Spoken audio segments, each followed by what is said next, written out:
d'être en retour et pouvoir montrer le foot encore un peu plus. Pour les nouveautés qu'on a cette année, on a des nouvelles équipes. C'est les équipes qui sont promues de la Liga Smartbank à la Liga Santander. C'est Osasuna, Granada et Mallorca. C'est des clubs historiques et très connus au niveau mondial. On a Osasuna et Osasuna, c'est originaire de Pamplona. C'est une ville connue au niveau mondial pour la fête de San Fermines. Et là où chaque année, au mois de juillet, on reçoit plus d'1 million de visiteurs pour vivre l'expérience de la cour des taureaux. Et Osasuna, comme on a dit tout à l'heure, c'est un club historique.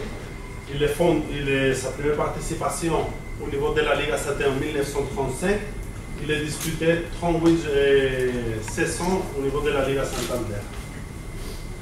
Cette année, l'année dernière, il était champion de la Liga Smartbank et cette année, il est à la Liga Santander pour fêter son centenaire que ça sera en 2020. 2004-2005, c'était une des plus belles saisons pour Osasuna, là où ils sont qualifiés pour Europa League et aussi ils sont arrivés à la finale de la Coupe du Roi. Dans cette équipe-là, il faut nous rappeler qu'il y avait un Marocain, c'était Moha, et il était connu pour sa vitesse et ses dribbles. Et il a resté 4 ans sur Osasuna, il a joué 121 matchs et il a marqué 10 buts. Osasuna aussi, il a encore une grande importance au niveau de la formation des jeunes. Il faut remarquer que tous les joueurs de l'actuelle équipe d'Osasuna, ils sont évolués, c'est les jeunes. Ça veut dire que la formation de Osasuna, c'est important. Après, comme un donné anecdotique, il faut dire que le record des décibels, c'est la Liga, c'est à Osasuna, el Sadar, c'est son stade, Los Pajaritos.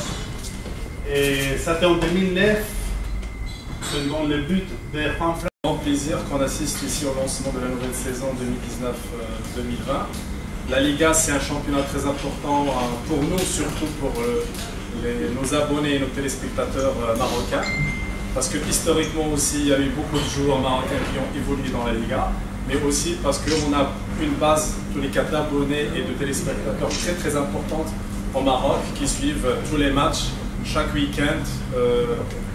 Le studio de Khalid Yassine, d'ailleurs marocain, qui invite, je dirais, les meilleurs des experts et des conseillers pour analyser 10 matchs par chaque week-end. Donc, Be-In, on s'installe officiellement au Maroc.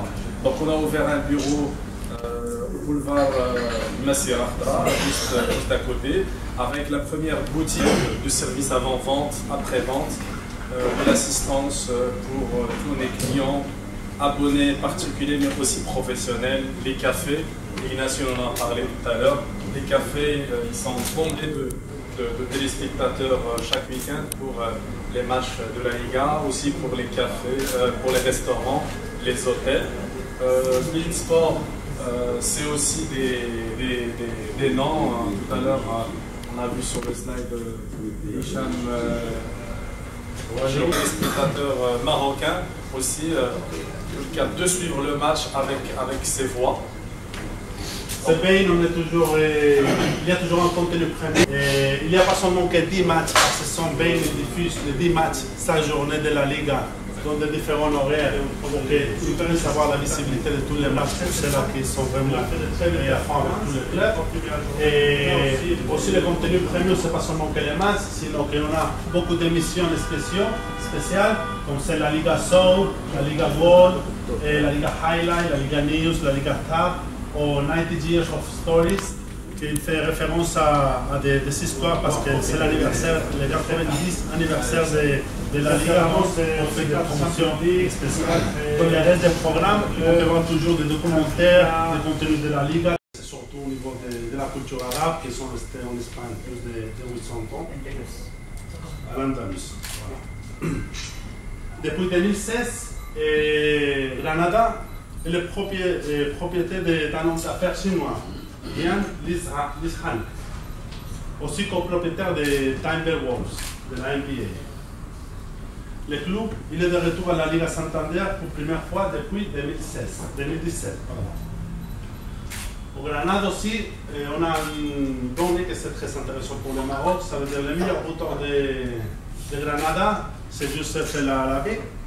C'est un Marocain, attaquant marocain, il est encore en actif. Je pense que l'année dernière, il a disputé quelques matchs avec l'équipe nationale.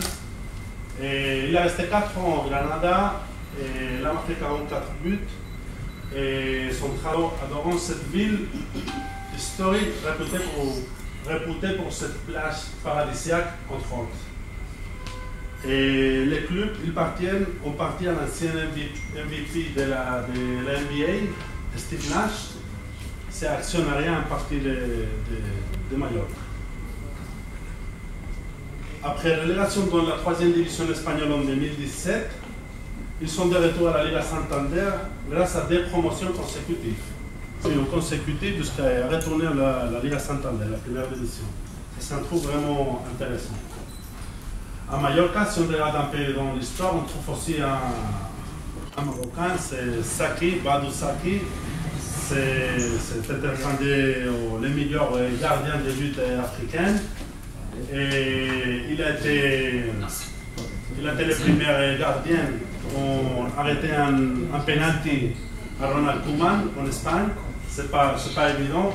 Et son palmarès, c'est le Mallorca. C'était aussi l'époque d'or de Mallorca. Et c'est très intéressant.